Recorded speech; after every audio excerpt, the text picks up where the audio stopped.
Okay, good afternoon. It's great to see everybody again. I appreciate you all taking the time to come talk solid waste with us once again. So, hopefully you had a chance to take a look at the materials we sent out Monday evening. So we got a lot of ground to cover today, and we did a really good job last time. So I think, I think we're set up well again for today. But maybe just kind of level setting us again, kind of our mission is to kind of provide some recommendations through the city manager, ultimately to city council on, how the city pays for its, solid waste services, and potentially incorporates, kind of some new capabilities that support the solid waste management plan. And so we're going to talk more a little bit today about how exactly the city is going to do that. So next slide, please. Well, I think I had a chance to meet each other. So some of this I just included in the slides for reference. Let's keep going. We're at the second of 4 meetings. So the final 2 meetings are Wednesday, July 9th, and then Monday, July 21st. I think we landed that where it worked for everybody's schedules. So I appreciate the flexibility on that. And so before we dive into things, Lonnie, do we have any updates on any comments on our email box? Nope. No. Is there anybody from the public who would like to speak? All right, you want to come on up to the table so we can make sure we capture you? And, oh, the overhead microphones are working now? Yeah.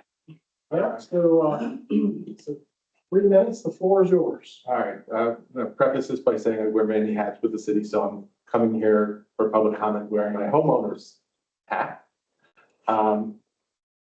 I'm just trying to I just feel the need to reiterate my comments that I made to the city council when the discussions were going on.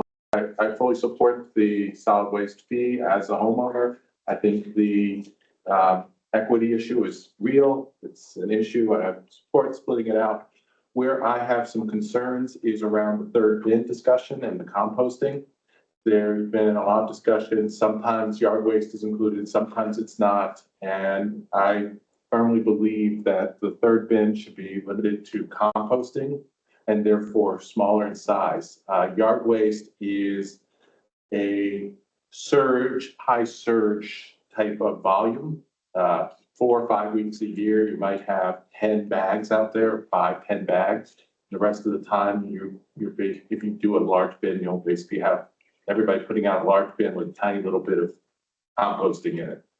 I think it would make a lot more sense to have a smaller third bin for composting, not super tiny, but on the smaller side, and then continue the paper bags process for yard waste. Whether the fees remain for the tags is a discussion. I'm flexible on that. That was really what I came here to say. So I look forward to seeing what this task force comes out with, and thank you all for doing this. All right, thank you. Appreciate it. What was that? 1 minute and 41 seconds. Another minute and a quarter to go. All right. So do we have any other folks either online or? No? Okay. All right. So today we wanted to focus on the question of fees, right? And so we kind of tried to map out how we talk through things today, and we'll see how the conversation goes. But we want to start with question number 1 is what costs to include. We've got information from some neighboring jurisdictions and some additional data on different costs here in the city. I think the group asked about, the breakdown by property values of our customers. So we've got some data to share on that. Talk a little bit about composting costs and whether that spills over into next session. I think that definitely flexible there. And then the second kind of major question is kind of this notion of a flat or a variable fee. How we would do that and the different ways to approach it. And we can talk through some ideas on that. Then we have a few updates if we've got time for it at the end. But that's the goal to get through today. So I'm going to turn it over to our Deputy Finance Director, Melissa Ryman, who's going to kind of lead the majority of the discussion today with the material we put together. All right, thank you, Andy. Good afternoon, everyone. So today, like Amy said, we're going to tackle a couple of questions. The first one being, what costs do we include? There are three scenarios that we've laid out in the presentation. Of course, we can, make changes to those. First scenario being we only include contract costs. The second scenario will include contract costs plus the staff, the direct staff, i.e. Lonnie, for that, plus some overhead and administrative costs. And that would be the cost for finance, IT, human resources, general costs that the city incurs for any programs that we have. And then the third option being, we have the contract costs, staff, the admin fees, and the leaf collection program. So those are the three that we've laid out here. And then, of course, we'll have the question of the organic bin. So first, we'll take a look at the neighboring jurisdictions, kind of refresh our memories on what the solid waste fees are and who's charging them. So on the left-hand side of the screen, we've got the jurisdictions that do charge solid waste fees. Right-hand side, jurisdictions that do not charge for solid waste fees, rather they include it in their tax base. So, and we'll see, the solid waste fees range from about $379 to $752 that are being charged. Their population is also included, and the closest one to us at 43,000 population is City of Manassas. Everybody else is larger. Also, their square area miles, it's from 10 square miles to Fairfax's 395 square miles. The solid waste, other jurisdictions that included in their tax base, just like we do, are City of Fairfax, Herndon, Leesburg, Vienna. Those are the smaller jurisdictions and they're a little bit closer to our size. Real quick, Melissa, before we move on. So I think one of the questions was, wow, that's interesting. The City of Manassas charges more to townhomes than they do to single family homes. And so you want to talk a little bit about. So the City of Manassas, they charge townhomes because, first off, they get twice a week service versus single family houses, they get once a week. And speaking with their program manager, they are putting more people inside of townhomes. Like there are more residents living inside of townhomes than living in a single family house. So that's why they set out their program that way. I think we also found correlates to the volume of. yeah, because they have the ability to still choose between a 35-gallon and a 65-gallon, and the fee doesn't change. Right. Yeah, based on that. It's just the number of pickups is the determining factor. And they can also get a second bin. So also here's a comparison of what services are provided by our neighboring jurisdictions. These are the ones that just charge the fees. As you can see, it's fairly standard, except for City of Manassas, where the leaf collection is partly paid for by the general fund. The actual collection itself for them is paid for by the general fund, but the tipping fee, the disposal fee, is paid for with the solid waste fund. Yes. I'd like to get a clarification about the distinction between yard and leaf. Now, I looked around at some of these sites. One of them said I forget if it was in Manassas or or the City of Fairfax, but they said they come to you twice a year, just on 2 occasions. And that's their leaf program. And it's vacuum the gutters. Is that what we're talking about here when we make a distinction between leaf and yard, or what is the distinction? So leaf is curbside leaf collection. Okay. Yard waste is yard waste that you would bundle, grass clippings. If you fall outside of the curbside leaf program, then you would then have to bag or mulch on your own property. So that's the distinction. Leaf is just what is collected curbside from October to about December. So any like once a week, does the truck come by for leaves? Or No, whatever their program is set out to be. Okay. So I think it's the same, right? So the leaf collection, we do 2 or 3 passes Okay. a year to collect that. So the leaf column, and then yard waste is the stuff that gets picked up year round. Got it, thanks. Next slide. So, and then we also surveyed our neighboring jurisdictions that do charge the fees. We asked them, what costs do you include in your fee? And it's fairly standard. You can see pretty much they're including contract costs, the staff cost, overhead, and capital costs for the replacement of their equipment.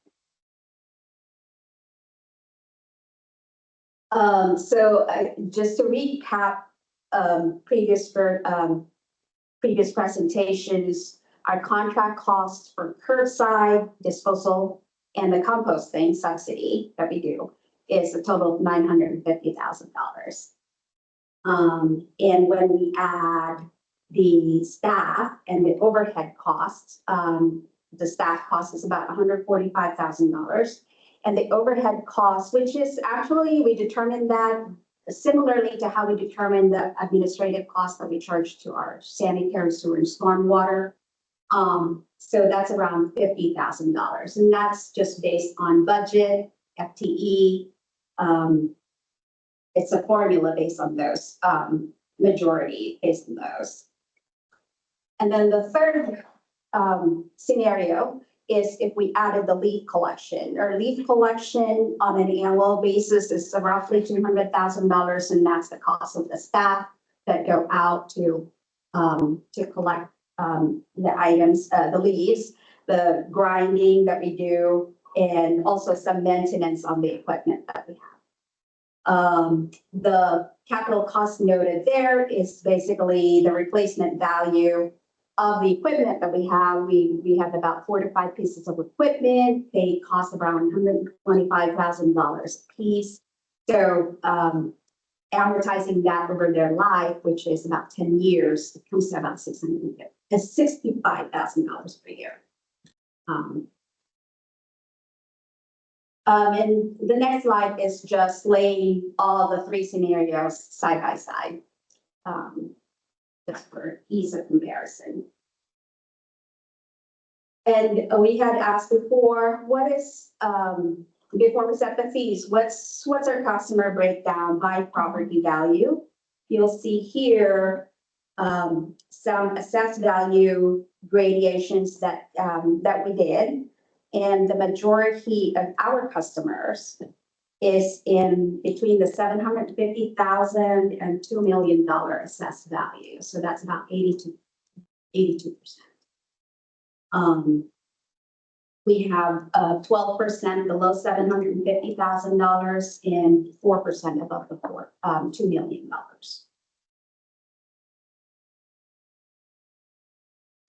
So this is a calculation basically of what the fees are based on the 3 different scenarios that we've laid out earlier, and what the impact is to a property owner with those fair market assessed values. So we'll see that under the first scenario, it's about a $306 flat fee. And when we say flat fee, it just means equally divided amongst all the customers. And you'll see that the impact is $223.50 additional cost for a property owner with $550,000 AV. It really doesn't go into a savings scenario until we hit above $2 million for that. On the second column is the staff with the admin cost, and it's $369 divided amongst all the customers. And the third column is $454 equally divided. And again, you'll kind of see that everybody pretty much has to pay an extra cost, except for folks that are on the higher value of AV. I guess I have a problem with that, is the less you make or the less value your house is, you're paying more. And I thought the whole part of being a little city is helping those, I mean, I don't know, and I don't know how to make it equal, but the fact that someone who has a $2 million house is only gonna pay $6, whereas someone who just maybe has less, just seems, the numbers seem really off. And I don't know if there's a way you can, I don't know what the word is, to make it a little bit more. And I guess that would be part of our work here, Okay. is to see if we want to go that route. This is just calculating it. Just And pure I numbers. don't know that that's one of the scenarios we kind of contemplated to like make the fee be based on some level of assessed value rather than just the two scenarios that the scenarios that we're looking at currently. Of course, we could change that, obviously, is the flat fee versus a variable fee that is based on your gallons. And the reason a $550,000 home is paid more is because their house is valued at less. It's only valued at $1.50 per whatever. I mean, $100. yeah. Right. And so they're getting less. They're paying less in real estate taxes. Yeah. They're paying less in real estate taxes. Exactly the same thing for the service. They're Right. getting less of a tax cut benefit. Yeah, correct.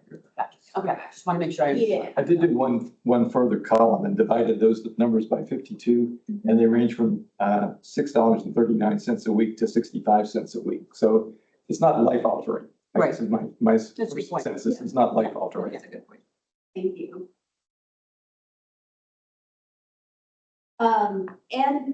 We'll just go over a little bit about the composting costs. As we said, we're gonna have another session based entirely on that. Real quick, right? So, sorry, Melissa, like before we kind of pivot to the composting, any other thoughts? So as we were talking through yesterday, Melissa and I were kind of storyboarding out the presentation. This is kind of one of those points to stop and, I had a couple questions, but anything else like in reaction to kind of what we've got here on,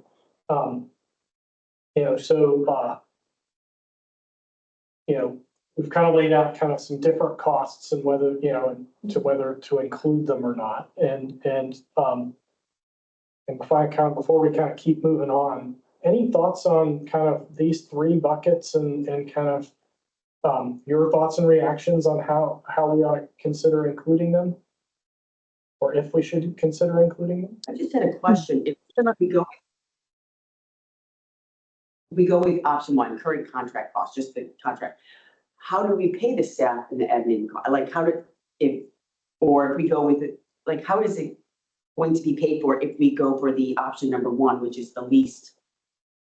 So the other costs would still be borne by the city through the tax rate.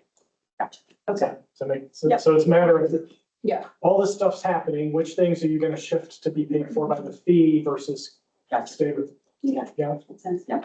So then I have a question on the leaf collection. And again, I know you asked to clarify that, and I just want to double clarify it in my head. So the leaf collection is just coming around twice a year and vacuuming up the leaves. That's what we're talking about here. Sir. Yeah. It is twice. It's actually 3 times. I'm sorry, 3 times. It's actually 3 times. Okay. But that's what we're talking about here. And so the leaves are coming from city trees, they're coming from, parks, they're coming Collected from city residential areas. So Okay. it's not collected from like curbs. Herb, Is our deputy director of operations. I'm gonna let him answer, but you were looking at me, so I felt inclined to answer. So for the most part, the leaves are collected just curbside. We do have collection in parks where we work with our rec and parks crews for certain parks. But I would say probably 98% come from residential curbside. The sort of the tricky part is our tree plats. So some trees look like they're homeowner trees, but they're actually city trees, but they still break them. So it's very convoluted sometimes, but for the most part, I would just say 98% do come from our residents. okay. I mean, again, I've done a lot of work. I ran our HOA and did a lot of work with our arborist and trees. And I understand that like when you sort of look at like, oh, this is actually a city tree, it's not I get what you're saying. I guess I just still have some questions about that. And when you go back to the previous charts where you showed the other jurisdictions typically include leaf collection. Sorry, I'm getting. Sorry, I know there was so great analysis. Okay, so they include, and these jurisdictions have a fee, and then it includes leaf except for City of Manassas, where So it's City of going Manassas is half. in general fund. So half of it. So the collection of it is paid through by their streets division, which Yes. is general fund. Yes. The disposal of it is paid through the solid waste fee. Okay, oh, I see. So Yeah, that's, so that's it's like, what happens. yeah. Okay. Yep. Okay, got it. All right. Yeah, I just still have some questions about it being like, if it's a tree, we're a tree city and it is, there are a certain number of city trees and I'm just, trees are one of those things that feel like a larger benefit than just to the person who owns the tree. I've made that case to my own neighborhood many times, right? Because if you live right next to a tree, you're getting a huge benefit from that tree, even though it's not technically your tree. So anyway, that's, I don't know. I don't have a question, but just thoughts on that. Sure.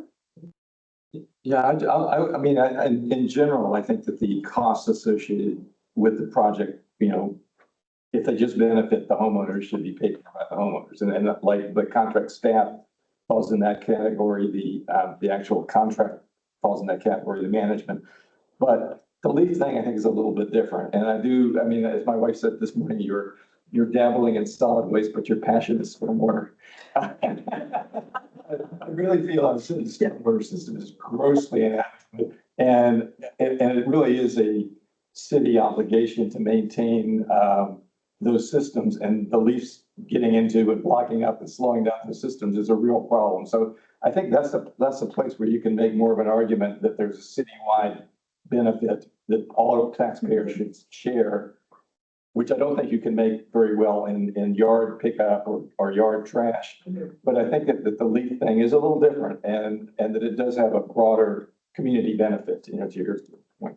And you know, Fred, that actually just reminded me, our HOA and probably a number of other HOAs includes leaf service. Like we pay for a separate leaf service through our landscaping company that also happens probably 3 or so times in the fall.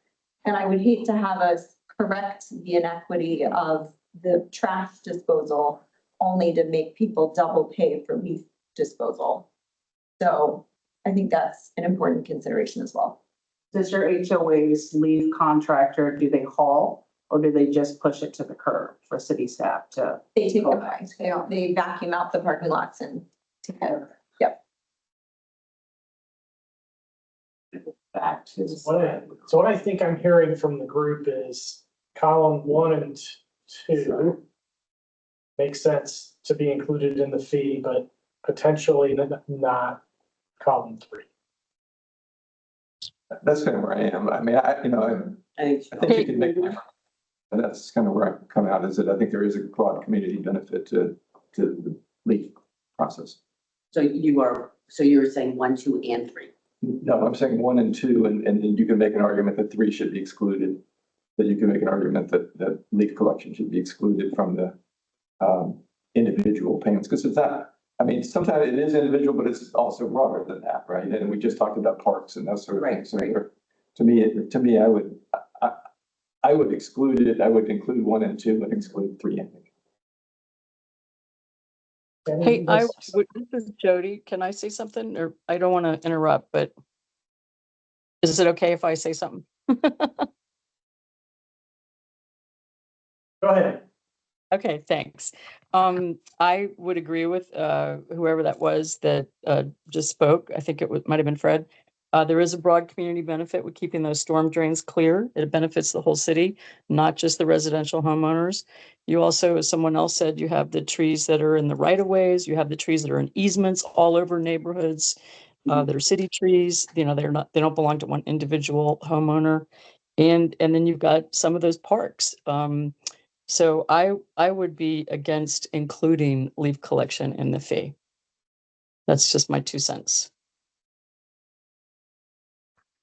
Gabby, you were thanks, Jody. Gabby, you were gonna say something about No, so the leaf collection would be separate fee, or is that just? That would just be. We would continue paying for it out of the general fund where everybody's taxes contribute to. Okay, so I think feel free to come back later if you have other thoughts, but I wanted to make sure we had that discussion at this point. Now maybe we can roll on to, I was trying to. No, It's here somewhere, guys, sorry. Right there. Okay. So we'll just go a little bit over composting versus organic. And we'll delve into it deeper at the next meeting. So composting is generally it's an opt-in service right now, food waste only. We provide smaller bins, 7 gallon, 12 gallon. We have about 580 participants. The customers do pay a fee to use that service. The city also subsidizes it. So for $90,000. So in total, between what they pay and what the city pays, it's $170,000 for that program right now. The organics bin, which is basically an expanded program, our proposal would be that we include it as a standard level of service. It wouldn't be an opt-in, opt-out. It will include food waste and yard waste with bigger gallon carts. And the total cost that we're estimating right now is about $141,000 to provide this service. And that includes the initial purchase of the bins. And so the difference between the $141,000 versus the $90,000 that the city pays into the composting right now is $51,000. And if we divide that over the next slide maybe, but if we divide that over our customers, it's about $16 per customer. And this slide just kind of lays out what those fees are. So the collection itself is $95,000. Tipping fees might be an additional $10,000. And the organics cart purchase is $36,000. And just a note, how we came up with that organics cart, it's actually $180,000 to roll it out initially. We're amortizing that over 5 years to make it easier for payment if that is an issue. So just to make sure I understand this. So I'm a compost participant currently. So with a new organics bin, I would be able to put yard waste and compost in that bin. Food waste, right? Food waste, okay. And I'm just kind of thinking out loud here, but something I like about this from a messaging standpoint is it's one thing to just say, you're going to pay more money or it looks different, it's showing up on your bill. And it's another thing to say, well, you're paying this fee, but you're also getting an expanded service, right? So it sounds like this would not, especially in high volume times, entirely replace yard waste, but it would help. You would have to probably buy fewer if you're dealing with like bags throughout the year. Like a lot of that could go out in your organics bin. Am I understanding that correctly? Okay, so again, I like that I like the service, but I also like it from a messaging standpoint. Back one slide. So the total cost, city cost is $90,000. okay. And then the program is, so it's not, the city's not paying $170,000 because the. Correct. So the residents are paying $80,000. Gotcha. City, Yep, city's paying 90, great, okay. we talked through a couple of ways to kind of frame that and explain it, so. Yep. The program cost is the 170, okay. So we'll talk more about composting next week, but the proposed approach that we've got would, if we kind of recommended to do it, it would be another $16 on folks' fees, which is, $1 a month or, $1.25 a month or something like that. So as the person who said we shouldn't talk about this week, I have a couple of comments. One is, it seems like a lot of money. I mean, if you divide 580 people by $90,000, you get $155 per person. Are we getting $155 per person benefit out of what we're doing today? That'd be my first question. My second question would be, I did look up, and I'll leave this with you, the city of Manassas And they are doing composting, but not on a citywide scale. They are doing, they did a limited pilot and now they're expanding the pilot. And they're using, just as the gentleman raised, a small bucket. I don't know if you can see this picture or not, but it's basically like a big paint bucket that they're doing rather than a big bin.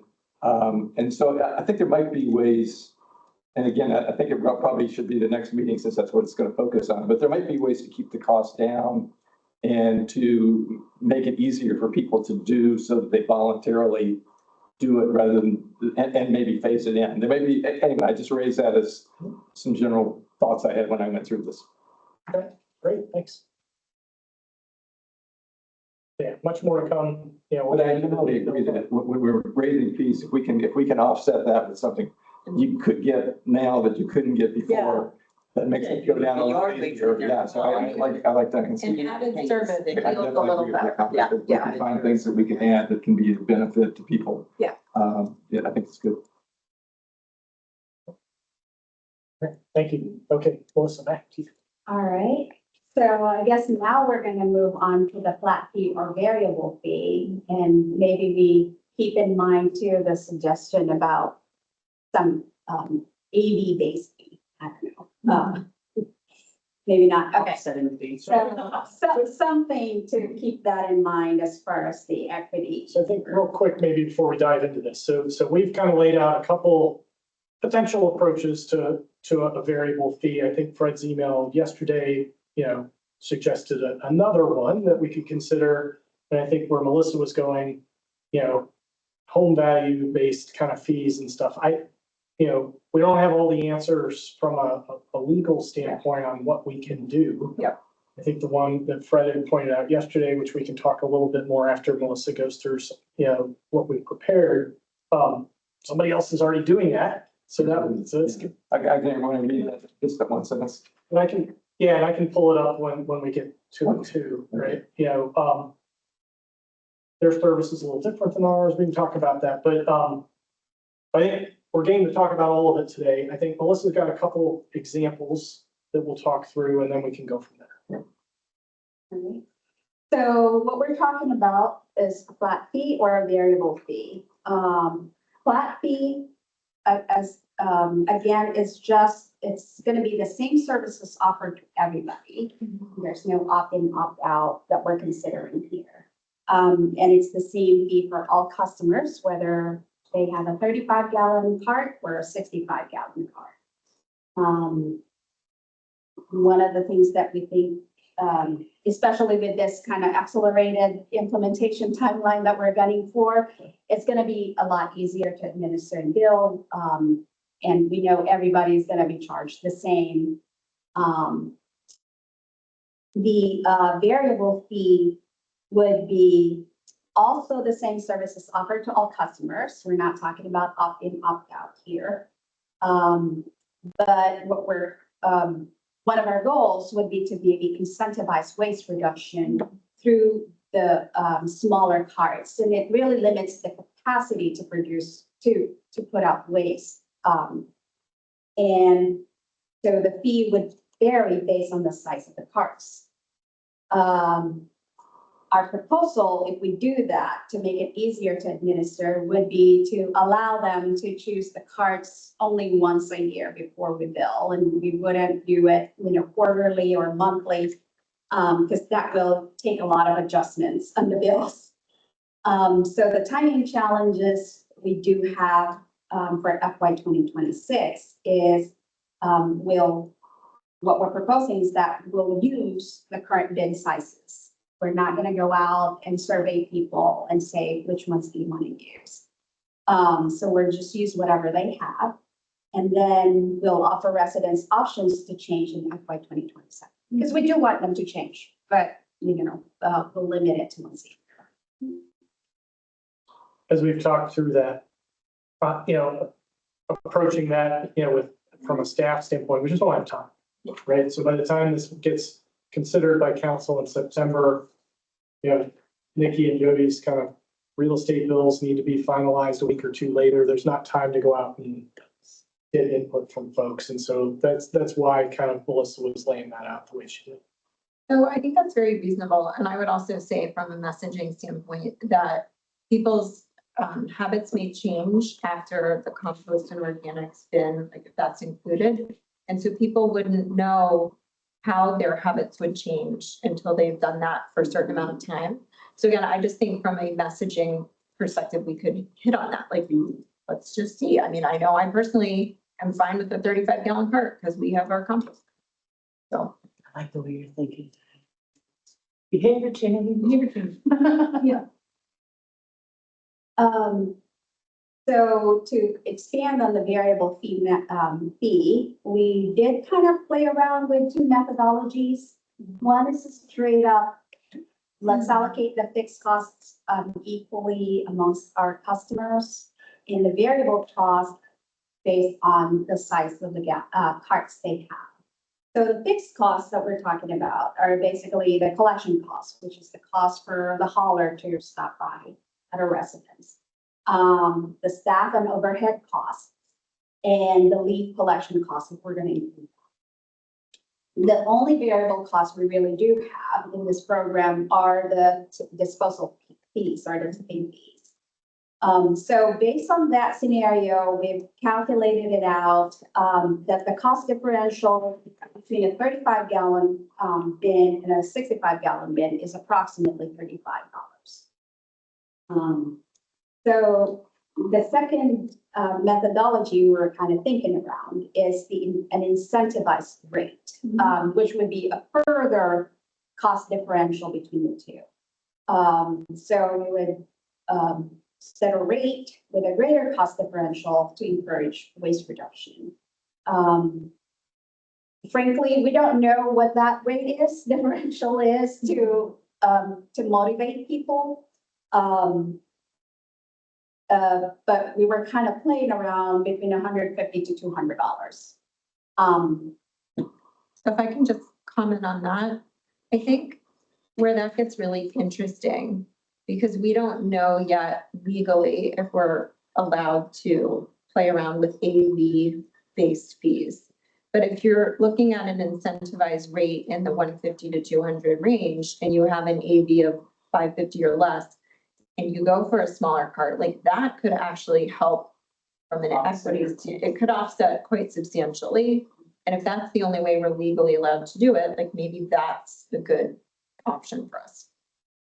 One thing we do want to just point out is that with the incentivized rate, you know, obviously we don't have data Exactly. for the tonnage that people are actually, you know, producing in their own residences.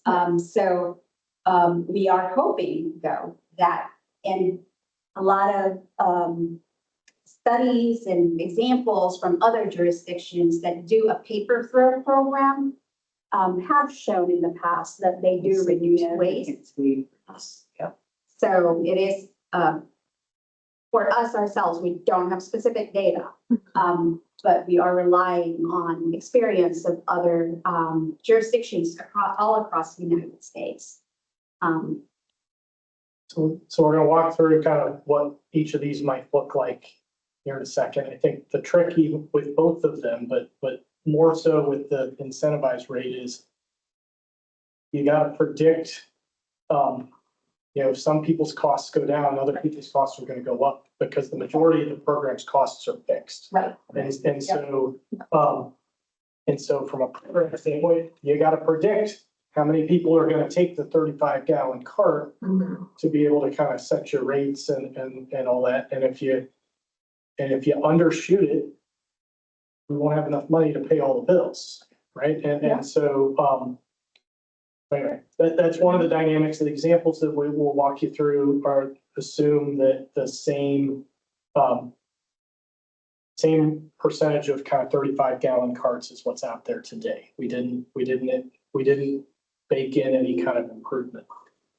Well, could we make a recommendation that your cart selection would have to be here? And then if there's any adjustment in fee, like there's a certain amount of time to do you see what I'm saying? So then you can make the numbers match. It's not like you have to select your cart and then instantly the fee is calculated and put on your real estate. But you know what I'm saying? Like give ourselves some time to calculate you know, or have variability. Do we have that? That's the timing when we usually set, the fees for the following fiscal year is during the budget season, which happens. It starts, well, for us, it starts internally in January. So we kind of have to start making those predictions. And so we're gonna allow for people to change annually. I think that timeframe is when we would ask them. That makes sense. to ask the question. So yes, I think we could do that. Give a window. Yeah. Yeah. Okay. Yeah. And whether it's the incentivized rate or the other rate, I think we're gonna need to do that anyhow. In the end, we want to encourage waste reduction. Sorry. All right, so what's in front of us is the fixed cost versus variable cost scenario, which is the first scenario on the variable fee. Yes, I'm sorry, but this includes leaf collection that we have some qualms about. this does include leaf collection. Okay. And so if we reduce that by like 265, right? That's the leaf. Okay. Yeah. So after we get through this, Melissa's put together like a Perfect. working sheet that we can play around with Perfect. some of those decisions to give you better info. Yeah. So as you'll see, under the highest cost scenario, the fee per customer is $425 for a 35-gallon bin and $458 for a 65-gallon bin, with a fee differential of about $35. And what's laid out is how much does that impact certain property owners at certain levels of assessed values. On the next one is the incentivized rate fee scenario, and this is where we put $150 differential between the two. So it's $325 for a 35-gallon bin as opposed to the $425, and $475 for the 65-gallon bin as opposed to the $458. You'll see that the difference between the two that we've set is $100 for the 35-gallon bins, which is just a slightly bigger benefit for that. Whereas the increase for the 65-gallon bin is not quite as high, only under $30. It's $475 versus the $458 under the first variable rate scenario. That's a good question. Yeah. So the difference between the 35 and the 65, is it the tipping fee? Like the amount of trash, if you fill up a 65-gallon, obviously that's going to cost more to dispose of than a 35-gallon. But if you have a 65-gallon and you only fill it half full, We can't determine that. well, I understand, but I'm just trying to Right. understand. So it is based on The the capacity. difference is the tipping fee cost. Correct. Okay. Correct. Yeah, under the first variable rate scenario, which is the fixed cost versus variable cost, the only difference is that Because everything else you gotta do, regardless, right? yeah. The truck still has to stop. Right. Right. You know. Bonnie still has And to that's why the field your difference is emails if only, you got your Right. pickup got missed, all that. yeah, and that's why the difference ends up only being $35 under that approach. I'm sorry, can someone just divide 265 by, what is it, 3,010 customers, 265,000 by 310? I would just like to glance at that. I know you're gonna rerun all the numbers, but I just would love to glance at that chart. What's the 265? Oh, that's the. That's the difference between the leaf collection, yeah, I just, Oh, I thought you were referring to a specific slide. I was like, $88. Thank you. okay, so can you go, I'm sorry, can you just flip that Also to that for 1 support here. second? I just want to stare at that for 1 second. Okay, So like I, yeah, at least. that's interesting. Okay, thank you. So this is our Oh, go ahead. Sorry, no, we can bring that up once we go to that worksheet.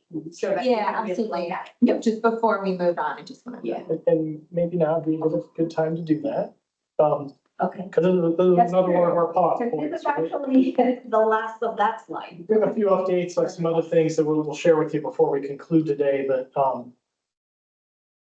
you know, kind of the topic of variable fees, you know, wanted to, you know, hear what else y'all had to say, what questions you had.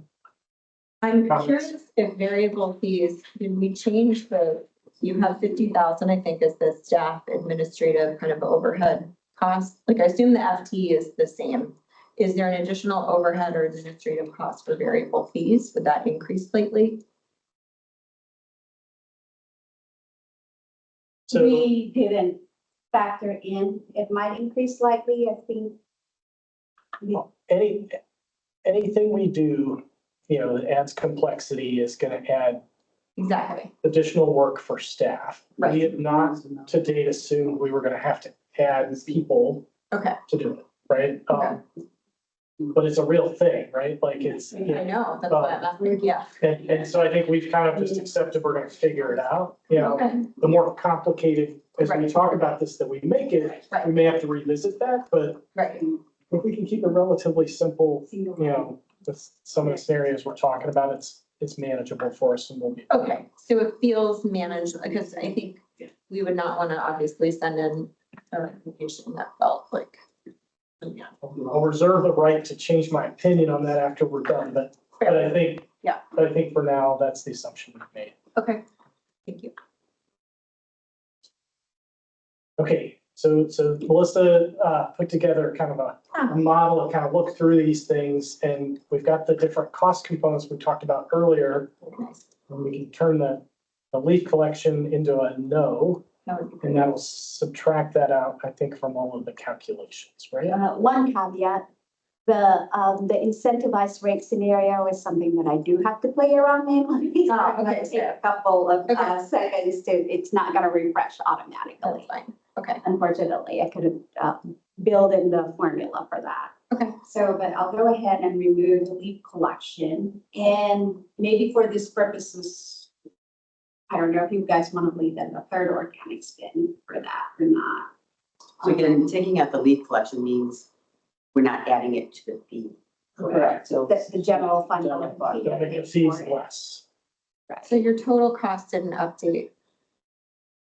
No, Okay, but it wasn't, calculated for the correct, first it's just scenario. not Got it, calculating. okay. But you'll see that at least under the flat fee scenario and the first variable rate scenario, the fees do change. Yeah, I saw As it. I move these.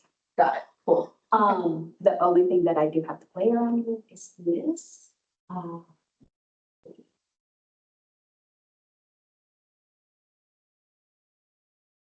Yep, that's the one.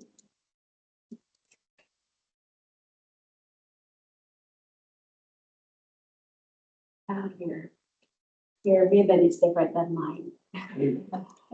This is, I think, 10. Yeah, Here, here, so, oh, because we don't have that.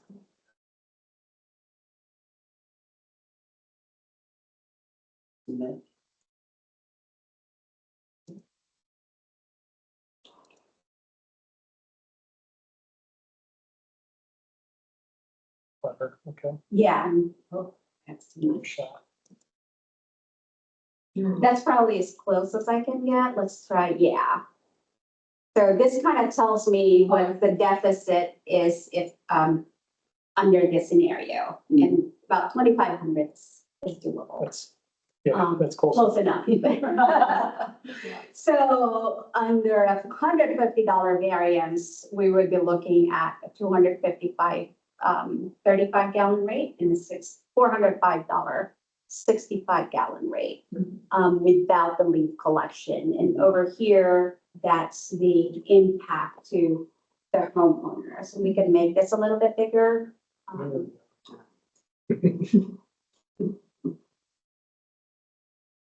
And you'll see that the tax rates are still up there.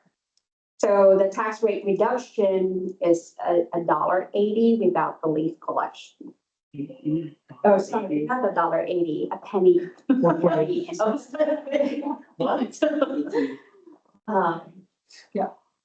Sweet thing. Thank you. Almost 2 cents, a little less than 2 cents. So we'll, you know, the math always needs, we'll get refined a little more, but hopefully this gives you a kind of a basic idea of what this would look like. I want some reactions to these two kind of variable rate approaches, and then we can kind of maybe talk about some other ones. But, you know, the first one being just kind of the relatively small difference based on just kind of what we would, you know, predict to be the variable cost changes between the two bin sizes. What do you all think about that? I think that you have to ask yourself, is the juice worth the squeeze? And I feel like if we're just giving a tiny incentive, but we're adding all this complexity, I don't know why we would do that. I just feel like that's a lot of complexity and a lot of work for just this small. My sense is that scenario is less of an incentive and more of just an equity consideration. Right? Yeah. Other thoughts on that one? I had several broad comments. First of all, short 15 shows that like 86% of the people now have the 65-gallon bins and only about 14% have the 35. So you're asking 86% of the population to change their behavior. So why would they do that? I mean, for $10 a month, I mean, I'm not sure if that would make any difference, you know? And if they don't do it for $10 a month, it's just going to be viewed as $10 a month more taxes to do what they do today. So that, anyway, that's one thought I had. Yeah. If I can just comment on that, I think the thing that might actually change behavior would be the introduction of organics. Like if even 10 or 20% more people adopt that, they could see like, oh, I don't throw away as much colors. Right. Sorry, back to you. Right. Yeah. Okay. I agree with that. That's reasonable. The other thing I have, if 86% of the people said, yeah, we want to have 35-gallon trash cans, do we have 2,678 35-gallon trash cans to give them? And what would that cost? So I think we ought to think through that. But suppose this got massive take-up. Could we even do it? And what would it cost? And would it end up raising the rate? And then one thing that I don't know that we can assume, which seems to be the implicit assumption here, that the size of the bin equates to the amount of trash that people have. It's been a few years since I did this, but I would sometimes opt for a bigger bin so that I wouldn't have to put out bags of trash. And I don't know how the city handles bags of trash, but that to me is a bad solution, particularly if there's compost in bags of trash. You get animals in it, and it creates a whole problem that doesn't exist if you have it in a container. And so having a bigger container that's able to take what might be your maximum load might be a better decision than having a small container that forces you to put out bags of trash, dripping with food and raccoons and other things that live out there. There's still stuff that lives in our suburbs. I saw bunnies in our courtyard, so I know there are stuff that lives in our suburbs. And so I think that a high priority should be not to have bags of trash. And if somebody has a bigger container, does it cost any more to dump it than a small container? I'm not sure why the incentive exists. So anyway, just some broad thoughts. I don't have a dog in this race, but just some broad thoughts about my view when I read this. If I can, pardon. So I understand everything that you're saying, and I'm just going to kind of piggyback off of what Diane said. So it is essentially a behavior change. Whether or not we completely get rid of the yellow sticker program for excess waste, or if we decide to keep it on board, that has nothing, in my eyes, that has nothing to do with the 35 or the 65. It all stems down to the behavior change. Right now, we only roughly have about 20% of our curbside population that participates in this. And that number goes up and down like a roller coaster. It is almost, and Arlington County is also having that same problem of just kind of getting more and more people to compost. They've always had that yard waste bin, but just diverting the food waste out of our trash. So I think just diverting that in itself is gonna be a huge one for us. I mean, right now, we probably, I wanna say from July to May, we've already diverted 130 tons of food waste. And that's not even a full fiscal year. So, I mean, we are making great strides. You know, we have years that we're exceeding. We have years that, you know, people just decide that they don't want to do the program anymore. I don't know if it's a fund or, you know, they moved out of the area, whatever the reasoning may be, but offering that. And again, out of 550 or 580 residents for 130 tons, that's significant for a small population.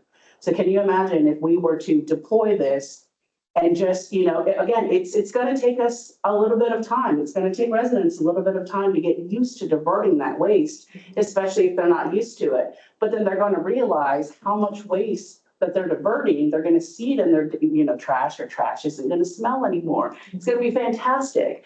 I mean, there are plenty benefits, but that is the biggest thing right now, is just having that behavior change. If we offer a, you know, $150, $200 price incentive, I mean, to me, I mean, $100 is more than enough to incite me to try to figure it out. But I mean, I think that offering some type of a price incentive more than $30, obviously, would entice maybe even the 13% of the population that are in the $550,000, you know, AV bracket. Does that make sense? Yeah, yeah. I mean, and the other thing I'm worried about, which I made the comment about gaming. I mean, we used to be in incentive programs at different jobs I had. No incentive and personal incentive program lasts more than about 2 years before people game it, and they look at the metrics and they work to the metrics instead of the goal. And if your metric is a 35 gallon, you'll have people pooling their trash to spread it out among other people. I mean, I'm not sure it's going to make any less trash. You know, so I'm not sure that people are going to. I don't think people decide how much trash they have based on the size of their bin. I don't think that's the way it works, but maybe I'm wrong. I think over time that people will start correlating the two. Right now, you're absolutely correct. I don't think that people are, you know, kind of connecting the dots of, oh, I have a 35 gallon bin and this is, you know, this is how much trash can fit inside. I mean, right now they're not, because there's no reason to. We allow residents to call in and they can change their bin size at any time at no cost to that resident. So if we add some type of a monetary value that if you want to change it, either your price is going to increase or decrease, then I feel like that would kind of help and assist them in their decision, if that makes sense. Other thoughts? This is why I asked my question, because I also compost, and my 65 gallon trash bin is practically empty. Even mine. I didn't even. I have a 35 gallon. bag or two, you know, unless I entertain and Years ago. or during the holidays, if there's a lot of gift giving, or, you know, so once a year there might be, it might be. And that's why we have the sticker system. But I also want to point out too, is that refuse to dispose of refuse is now $90. It went up $11 from FY25 to FY26, $11. And to compost or to send our materials to, you know, to a composting facility, it's what, $40, $42, somewhere in there. So it's more than half the cost to compost it than it is to actually throw it away. So. That piece too. If you look at Europe, it's not even an option. Exactly. Everyone has to. Oh, exactly. I mean, it's just, and those are small countries. We're a big country, but we're talking about a little city. I mean, it's just changing behavior. I agree. It's just never easy. So maybe let's now pivot to talk about, if you all have some thoughts on what some other variable rates could be, right? So we talked about fixed variable costs, and then we talked about kind of just picking a number to try and drive behavior through an incentive. Fred, you had You want to talk a little bit about what you Yeah, saw? Prince William County does it on the type of house. And they do townhouses versus single-family houses, I think. For residential properties, the solid waste fee is based on the type of residential dwelling. It's not calculated on the number of members in a household or the amount of trash on the property. So it seemed like that might be illegal in Virginia since Prince William's doing it in Virginia. And that would be one way to recognize these without, putting a dollar value on the houses, which can change. It'd be one way to recognize that probably a good percentage of the under $1 million houses would be townhouses. I know this was a concern, and I only raised this because the concern that occurred in the work sessions of the council. There was a concern, which Gabby referenced as well, looking like, well, particularly once you get your tax cut offset, the burden seems to be falling disproportionately on lower price homes. And so how can you address that? Well, this would be one way to address that, is to have let's say a 90% rate. I think there is this 90% for townhouses of the 100% rate that single family houses pay. And then they have mobile houses at 80%. And then there was some other, I think another question was raised to me, which I raised in my note, was ADUs. I mean, I don't know how that's handled today, but do they pay the same rate, or how would they be handled in this? Are they single family homes or townhomes, or are they something in between? Do they have to pay a rate for trash pickup? So anyway, I think there might be multiple ways to do this to get at this equity issue. I'm not sure that the bin sizes really gets at it. It might to some degree, but there, to me, if you're in a small house with a big family, you're in a more high income space anyway, and now you're going to get a disproportionate share of fees and a price for trash which you can't really control. To me, that's not really equitable.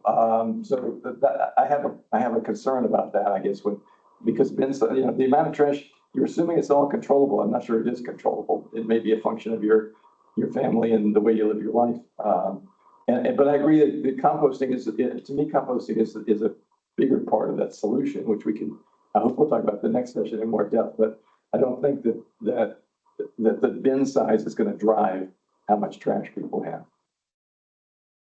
Majority of our customers do live in a single family home. Percentage. You can send around a link to the Prince William Yes. County info that kind of Fred's referencing. So they charge a fee to kind of all the property owners in the county. And it's a fee to access the landfill and the, and I don't know, Lonnie can probably talk more about it, but when you see their fees only $75, it's like, why is that? Well, it's because collections and all of that, pickup and everything is all handled by The home. the homeowner through a private contract. Yeah, I really understand this because I did some searching, like at Fairfax County. They don't supply bins that everybody can supply their own trash can or just leave the trash out in bags. Well, it falls at Fairfax City. So it's good to benchmark, but the benchmarks sometimes are apples and oranges. They aren't really always true benchmarks about what the real cost is and what the real details are. So I live in a single family home in Prince William. So I get charged the $75 fee. It just shows up, I pay it. I mean, I'm not gonna fight it. But I also then turn around and I pay my own private hauler to come and collect it curbside from my home. So not only am I paying the 75, but I also pay 110 per quarter, I believe, is what it's somewhere in there. But the $75 fee just allows me to use the landfill if I need to. So, I mean, I can go there. There's no additional costs that I've ever incurred. I've used the hazardous waste section. I've dumped recycling, trash, things that don't fit inside of my bin that I just don't want sitting on my curb for a week. And I've never been charged anything. Just to be clear, I'm not recommending we. No. Yeah, I just wanted to provide background as to what. In our model, it would be one way to distribute. If this principle applies, it would be one way to distribute costs to make it less of a burden on the lower value homes. That's all I'm saying. I'm not recommending we take your approach. So I've put in a request with the city attorney to like dig into this example to see if it's something we could use. And so that's something we can follow up with you all on. Melissa, how many townhomes are in our customer base? We have, well, we have 75% single family homes. So 25% would be. 25% would be So the smaller it's a- houses. that's a bigger impact than even the property value piece of it. So we can work that up for kind of something to look at our next meeting. Maybe. Maybe just use this model of 90% versus 100, and just see if what that looks like. And if it doesn't change the way these burdens fall, after on the slide 15. What about other thoughts that y'all have? Just kind of on other variable fee ideas? In that townhome versus single family home scenario, though, would we have like an incentivized rate? Or basically we would be looking at it. I think it's two different ideas, right? Like, well, I suppose we could consider both of them, but I think on the spectrum of ease of implementation, this one's pretty simple, right? But it doesn't change. Houses are coded in the system, as townhouses or single family in the property record. So I assume that's something we could do without, a lot of research or analysis, because it should be coded in the system that way. Sure, billing wise, there's some things we'd have to figure out, but yeah, we can dig into it some more. Right, I'm just trying to figure out like what type of differential would we do between yours two when we're setting the rate. Because it wouldn't be based on square footage or anything like that. Just based on, It would- not a house, not a single family Right, house. but are we looking to set like a differential amount? Is it $100 differential that we are looking to set? Or, because we can have a differential.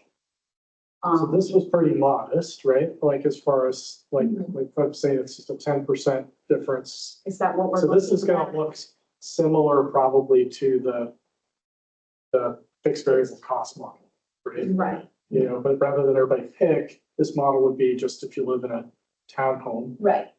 you would But I get a think- smaller bill. I guess what I'm saying is that, are we looking to have a 10% rate differential? Because we can set it or is it a 20% rate differential? So if I could comment on this one, I think this one is less, it's just not resonating with me, and I'm trying to figure out why. I think it's because we're talking about two core principles here. Like one is equity, and then one is behavior change, as in we're trying to drive, if possible, less trash, more composting. So those two things. And I feel like just by saying that townhomes are worth less, generally speaking, than single family homes. I mean, some are, there are also some really nice, big, expensive townhomes, I was gonna say, right? yeah, there's. There's some, modest single family homes remaining in the city. So I feel like if we go this direction, that kind of gets away from both of those principles. It doesn't hit equity. It doesn't hit behavior change. I'm not gonna move my size house based on $25 or, whatever. So I just don't know why I don't know what the value of that is. I think what remains interesting is from an equity standpoint, if we could look at an AV-based fee, if we're legally allowed to do that, I think that's interesting. And then I think if we look at behavior change, so we're looking at the incentivized thing where you're actually trying to encourage more people to consider composting and try out a smaller bin and see if they can make that work with their lifestyle, knowing that not everything is under people's control, but like, could that help? Could that, so those things I think remain the ones that I kind of resonate with and that I feel like you could communicate a story based on values about why we would do this change, So anyway, that's just and this one, I'm just like, we could do it, but I don't know why we bother, you know? And so the city, if we were to do this 90%, so every single family home, whether it be a $500,000 home, whether it be a $2 million, they're all paying it separate, same separate. See, Yeah. like, why bother? Yeah. You know? Well, to me, I mean, the concern that was expressed in the council was that lower value home, and this, we talked about this, and you raised this, Gabby, but, the lower value homes appear to be getting a bigger jump in the out-of-pocket costs, Right. right? Yep. I mean, if we could do it on the value of home, Right. that's better. Right. I'm not sure if we can or not. Right. We know, I think we can do it on type of home based on what Prince William has done. That's a surrogate measure. It's not as good a measure. Yeah. If we could do it on the value of the home with the total square footage of the home or some other basis, that might be better. I'm not saying this is the best answer. I'm saying this is an answer that one community has done, which Yeah. makes me believe that we can, find an approach that might deal with this issue of the perception that lower volume houses are paying more out of pocket. And we might be able to adjust that in a way that's more fair. So I think Yeah. I see what you're saying. You're saying if everybody's paying 75, the lower are paying the 200 and the $2 million We're getting are that getting the offset. $100 back. Yeah, they're getting it offset by the tax reduction. Yeah, right. Much more Yeah. dramatically. And the council discussion was that, boy, that looks bad. Yeah. And it does, And the impact, the actual out of dollar, how much you have to write a check for Right. seems to be disproportionately for lower volume homes. So Right. can you do something I think we should at least discuss whether we can do something to adjust that. Mhm. And the value of the home would be the best way. exactly. Square footage would be not quite so good, but okay. Type of home would be another way. And it does seem like at least somebody has done that. So that's all when I raised it before the last meeting. And again, if we could get the city attorney to tell us what our range of option is, Yes. so that the council can decide whether it wants to do something like that, I think it would be valuable, and it'd make it go better in the community that it seems like it's not putting the out-of-pocket burden too heavily on the lower value homes. I agree, and I agree with that. And I think, again, that centers on our core principle of equity, right? Right. And I just think this proxy, and I get it, why we would consider it. I just can think of too many really nice, expensive townhouses, you know what I mean? No, I Like, I just don't know if it gets I us mean, there. yes, there are some. Yeah. Yes, I do. Yeah. I know exactly what you mean. Yeah. But if you look at it overall, Yeah. townhouses are less expensive than private homes. Yeah, But probably, on average, right? sure. But yes, there are some that extend up, and if you could do this by home value, or you could do it by square footage, it would be That would better. be ideal. All right, so I think really good discussion, gives us some more things to work on. I think part of the challenge with talking to, the attorney about, well, what else can we do? It's like, some of it is like teeing up some things to get their reaction and feedback too. Yeah. So this discussion helps. I think we'll specifically follow up on average value, assessed value of homes and whether like we can set a fee based on that. And we'll follow up on kind of what's behind how Prince William was able to do this and what we could do, just as an option. Now, there are fairer ways than this. This is a surrogate measure. Totally. But I think there are better ways if we can, if this is a precedent to allow a better way. I think there are probably better ways, but at least it's one way to try to, address something. Then we'll explore those two. It sounds like, from the group, there was probably more support for the two, I can share, but the two variable rate options we did share, sounded like there was more potential interest in the incentivized rate, where you have a more dramatic difference instead of just the fixed variable fee, $35 difference. Did I read that right from y'all? I think that one requires some also follow-up Mhm. on like, can we do that? Exactly. Then, we will do that. Yeah, I do worry about people saying, okay, if I've got to pay that much, then replace my bin. And then, our costs associated with replacing 2,600 bins could be substantial. That's a good one. We can make an assumption on that. Yep. I don't know if that many people, I mean, I don't think, I don't think 2,600 people are gonna want. How many people would change their opinion? maybe what's our guess? And I mean, I see so much trash in the big bins and on just my street alone. Yeah. I don't see them going down. I mean, they're At overflowing. least maybe not right away. Right, I think. Yeah. It's overdraft. You can, I think modeling over. Yeah. yeah, You know, but I just, Would be good. some of these, It wouldn't be immediate. no. I So don't think so. I think the last question I heard that we didn't maybe answer, Fred, you asked about accessory dwellings, right? So, Right. you know, the way they kind of dealt with this kind of in the new kind of ordinances were following all the existing city rules associated with, solid waste pickup. So the only way an accessory dwelling unit would get their own bin is if they applied for their own city address. Okay. And so I think in the model that we're talking about, that would be an added customer that would get a new bin, that would then get a new fee. Is how we would Got handle that. So the accessory dwellings aren't paying, who would be paying for the trash because they don't have their own bin. Right. So how are they getting rid of their trash? I think they're putting it in the bin From the homes. Okay. So we'll get a couple of them built here in the city over the next couple of years and see, you know, but that's how it's kind of laid out today. Okay. So, Interesting, thanks. If you have like a duplex that has one address, that we are considering as two different units in this, in our, customer database.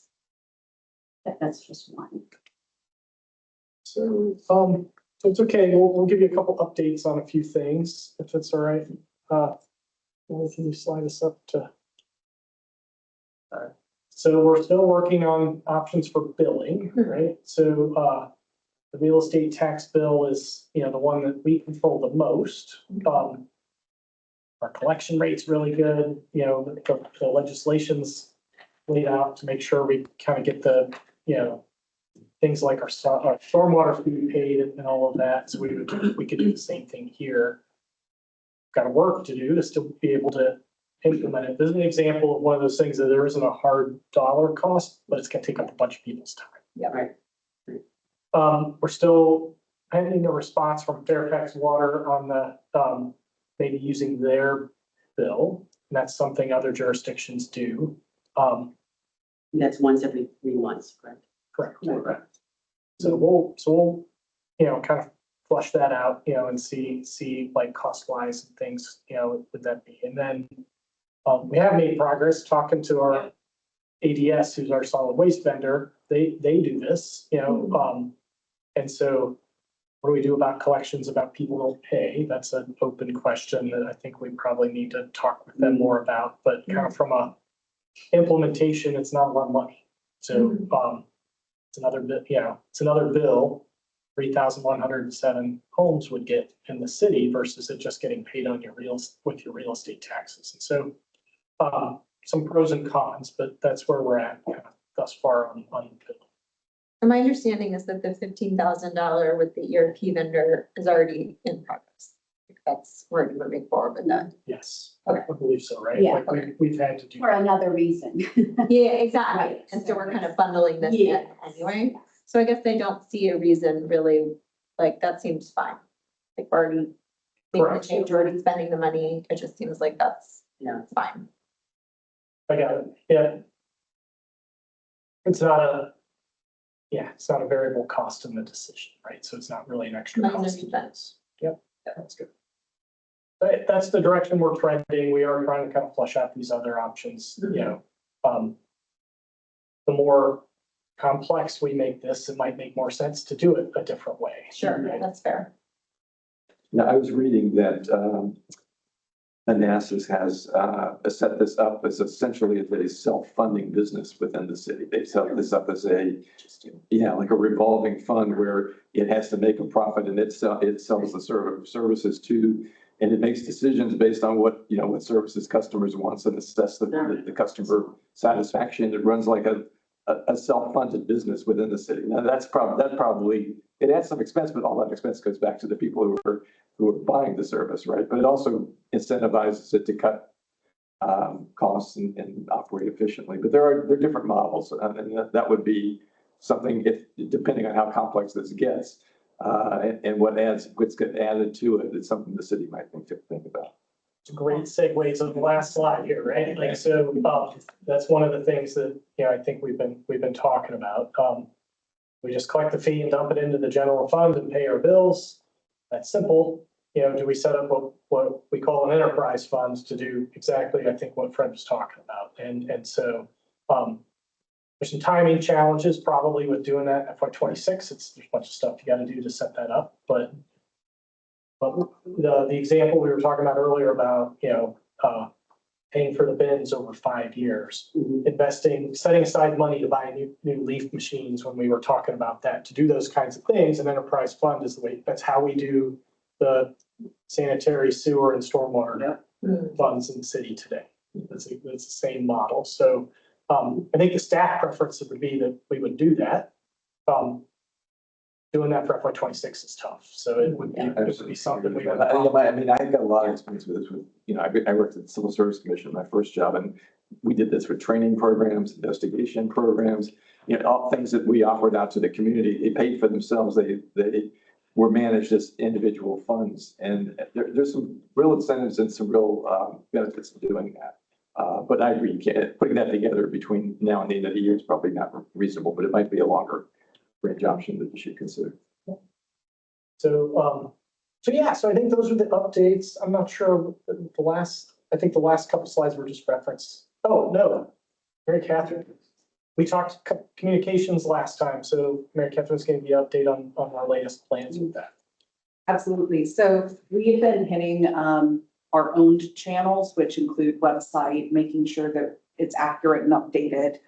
Social media has increased as well. We usually don't recycle campaigns too frequently because it leads to fatigue and followers, but we've decided that the awareness for this task force and for what's being considered is important. So we've bumped up that rotation for this content. It is appearing in our Falls Church Focus every week as well. And this week in the Falls Church News Press, there's a full page ad detailing the task force, telling people to get involved, to reach out.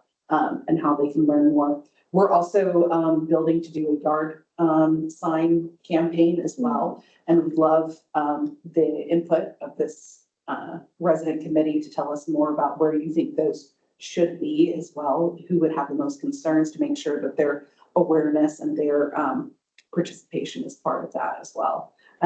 We will obviously, as we start to round out the considerations this summer, revisit how we want to do a really good launch for participation so that people feel really educated in this and like they can participate in the new format. But we'll get to that in our next meeting. Any questions? Along those lines, you mentioned at the beginning of the meeting, there have been a couple of notes or something just saying I'm against this or I'm for this or whatever. Are we getting anything more robust than that? Are we getting any feedback about what would make the program work in people's minds, or what they don't or would or would not like about it, other than the fact that it, is a new cost? So we haven't gotten any public comments since our last meeting. We had a gentleman resend what he had sent to council, which we had shared with you all last meeting. That's the only communication. So if you're doing in-person yard signs and postcards, if we're gonna finish this by July, is that gonna give people enough time to understand what's going on and participate? I mean, we only had 2 more meetings, right? And that's within. We do. I think for a time frame in which the public would be really actively engaged, summer is one of the worst times of year. It's also the week before Thanksgiving, leading through MLK holiday. So we try to avoid major timeframes like that. Okay. For this, the challenge that's been set to us, that was unavoidable. And so that is why we're dialing up communications so much on this. I do think as a resident, it's very much neighbor to neighbor communications as well. So your names are out in the public as well. It's on the website. Your connection and the feedback that comes into it, I think is really important. I know that anyone approaches me at the bus stop or any other locations, I'm like, okay, we have a whole email address for this. Let's hear from you. This is when the meetings are. And so in a community that's as small and connected as we are, that one-to-one works really well. That's also throughout history, the number one communication means is one-to-one communications for effectiveness. And so the fact that this is a task force where there are residents that are so well connected, I think is one of the most empowering forces of our communications out to residents. I have a question on that. I'd be happy to post on the Falls Church City Parents email list. I know this task force was mentioned in Letty's post last week, but I can amplify that and just share the email address for comments. And I can also post on our local Winter Hill neighborhood email list. Would that be helpful? That is helpful. Okay, So I can do that. there are 5 major active community-based groups in Falls Church City that are not related to foodies. And all 5 of those community groups are really important ways to get out and connect with residents. Due to the way social media works, Facebook particularly, Meta, anything that's posted organically is rewarded more than anything we post as an official entity. And so anything that you are active in, you will be more effective and more efficient than even if I were to pay to boost posts. So fun times. Yeah. So we have established an ad hoc kind of group of contacts for all of the condominiums in Falls Church. And I'm keeping them informed about what our agenda is and what, decisions that our directions we're headed in on a basically a bi-weekly as we have meeting spaces. So that hopefully gets the word out to, if they talk to other people, 1,000 people.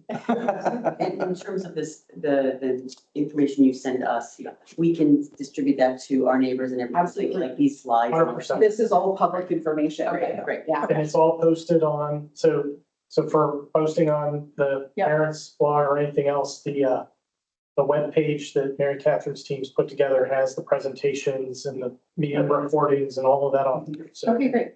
that's the best probably thing to point people to. Okay. And if you're following any city channels on social media, you can actually take those posts and directly share them into the groups that you are a member of as well. So it's really easy when it comes from an organic standpoint. I don't actually do any social media, but I do email, so.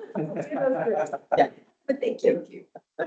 Are we able to get this messaging out on morning announcements through the schools and stuff? Or That's a great idea. Yeah, so they're only sending on an ad hoc basis right now. I sent them 3 items yesterday. They wonderfully added 2 of the 3. This was not the 3rd one of this. It didn't make it end, which honestly, given the timing which I sent it to them, is probably all on me.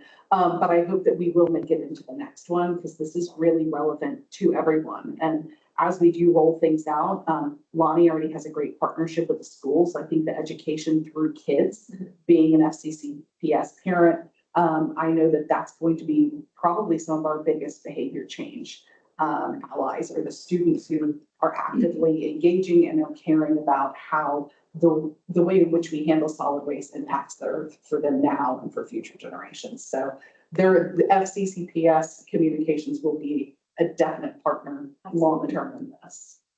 If I can speak for you on that, Lonnie. Our kindergartners love me. That's awesome. Are we plugged into the Operation Earth Watch? Do they still do that? They do that. Okay. It's not as big as it used to be. Okay. But they're still around. I think Naomi is our staff person. Just kidding. Kurt, Lawrence, I'm not sure. No? So Kurt was there, Not me. city council. I think it's mostly driven by volunteers. It is, but there's always been like Kate Walker was it for a while. So it does exist. They've kind of dwindled down. But yes, they are still around. what about the PTA? That's an interesting question. Since I came to the city a year ago, we haven't done any communication partnerships with them at all. That's an interesting area to explore. That's very interesting. Thinking of distribution lists and how to reach parents and, yeah. So we'll keep pounding away at that to the extent you all can push information to folks to help us as well. That's awesome. The big difference that we'll try and get out in early July is some yard signs. So we aren't going to do postcards at this stage of the game. It's just too many and, But the yard signs is something new we're gonna try, so that'll come out in the next couple weeks, I hope. Yeah, we'll have those, and we'll have dedicated QR codes on those, so we'll be able to talk through the efficacy of those efforts. And see how they end up working compared to the QR code of the news press and other written vehicles. It's never gonna be an apples to apples comparison, but it can help us understand potentially how people engaged with the media that we put out there to come back to it. Has there been any thought about having somebody at the farmer's market to discuss all this stuff? Farmers markets. No. So I worked plenty of farmers market, especially back in 2016 when we started introduced it. When we first introduced composting back then, it was just a drop off. But what we found was 90% of the people that were stopping by are not city residents. They're mostly Fairfax County or Arlington. And I know this because when people were coming up to our table because they wanted to sign up for our $6 a month program, they weren't they couldn't. So that's the only reason why. So I mean, it is based off of that one singular. Yeah. But a lot of people that do, they're residents. So We could put up sandwich board signs at the two entrances with the QR code to the webpage. And then whether they're city residents or not, they can read all about it without, requiring someone trying to talk to a very crowded farmer's market. I like that idea. And maybe, I don't know how many signs we can get, but maybe having some in parks. A lot of people are out playing. we could probably put some yard signs in parks. Yeah, something like that. Sandwich boards, they need to be someplace where we can Yeah. visit, but somebody Yard- see them. Yard signs, whatever. Somebody can take it out. Yeah. Yeah. Yeah. We could probably put one over at the recycling center too. Oh, that's a great idea. So if one clicked on that, what would they find out? Just that there's a process underway? Would they find out why it's happening and what the concerns are, that sort of thing? There's consolidated information on that homepage we're sending folks to, but from there, they're able to dive into everything you have seen and been involved in so that they can go back and watch all of the meetings. They will know when the next meeting is. They can look into the resources. I'm very curious as to whether folks will start to get involved right as it closes out, just based on the timing of when people are returning from vacations. When they start to see, oh, this is going to council in a week, my guess is that our activation time period is going to be the last week of July, first week of August. And so I think that our role is to be able to be really clear communicators up until that of what is being determined, but how many variables were debated today? So many. So for someone who is not particularly educated or interested in this issue, this isn't the time in which you actually have public get truly involved in these pieces. And so I think that we're very likely going to be in a very similar cycle of when you're talking about something that's complex, people get involved right at the end or after the decision's been made. And sometimes even if we were in a great seasonal cycle for presenting all of this, we would probably have the same level of public engagement. It's reasonable. So, yeah. We'll keep at it. Appreciate y'all's help. So I think for next time, we've got, about composting. I think based on today's discussion, and we'll loop back, but I think maybe it's a split meeting. We'll cover composting and get into some of the details and have couple speakers come join us. And then we'll loop back and talk about the fee and the follow-up to kind of the things we talked today. And so the goal would be, see if we can get closer to kind of a path forward on the details we talked about today. So, so if that sounds okay with you all, that's what we'll do on July 9th. Right, I just on the composting side, as I said with Manassas, they're phasing this in over a period. And obviously that's sort of what we're doing. I mean, we did a pilot project, right? So it would be, part of it would be what are our plans are going to launch this 100%. That we want to phase this in neighborhood by neighborhood, that's what they're doing. there are different ways that we want to phase it in or modify it that may not all get resolved this year, that may not all be in a fee this year. That would have, and I guess this is my ignorance speaking. I don't know what our long range plan is or how this is being put together, but ultimately I think it'd be a good thing for the community, for everybody, right? But how are we getting there? Maybe you could talk to that a little bit the next session.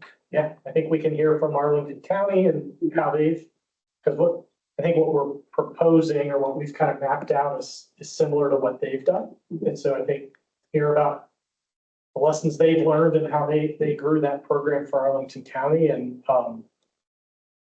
yeah, we can talk about some different, we've kicked around some different ideas on, phasing and implementing and things here in the city. Part of it is it's a relatively affordable option because you're going all in and you're combining the yard program with the food waste program. If I think Art's example was Art, the one talking earlier about, sticking with the smaller bin and all that. Well, that's a completely separate service. That's part of the reason the program that we have today is costs what it does, right? And so, but we can talk about that more next time. To me, it sort of gets into this issue of incentive. I don't think, I don't think anybody's going to change their trash process because they get a smaller or a bigger bin, but they might if they start doing this and they realize they don't dig a bigger bin. Yeah. So there may be a way to integrate those concepts, Yeah. And that's the sort of video content that we would try to produce if that is the outcome of this, is to demonstrate to people how you will be putting less in a landfill if you take these actions. So that is, we will aim to demonstrate whatever our outcomes are via video and other explainers and things. But I think that will be a convincing point for some folks, is to be able to just very clearly see that. And then the behavior change has to follow, as you always say, Lonnie. All about behavior. Fred, quick question. I'm so sorry. You referenced Manassas. Is it Manassas Park, Manassas City? City of Manassas. City. Yeah, I'll leave this with you. Okay. But it describes their program, and I got this off their website today. But and they're extending it to 4 new neighborhoods. I know the chart showed they weren't doing this, but they're doing it. Yeah, but it's So- fairly new, it sounds like. Yeah. They did a small project. I'll leave it to you. Sure. And that's the Prince William thing I picked up. But I think we're over. I know folks gotta go. So Thank you all for being here. We appreciate your help with this. This is good. We're making progress and I appreciate it. So Thank you. Thank you. thank you, Melissa, for doing this today, and thanks for everybody's help. Thank you. Thank you. I will add, if any of you want to write an op-ed into the Falls Church News Press, it looks very contrived if government does it, but if it is an active citizen who's on it, then that can draw attention to it. Just talking about how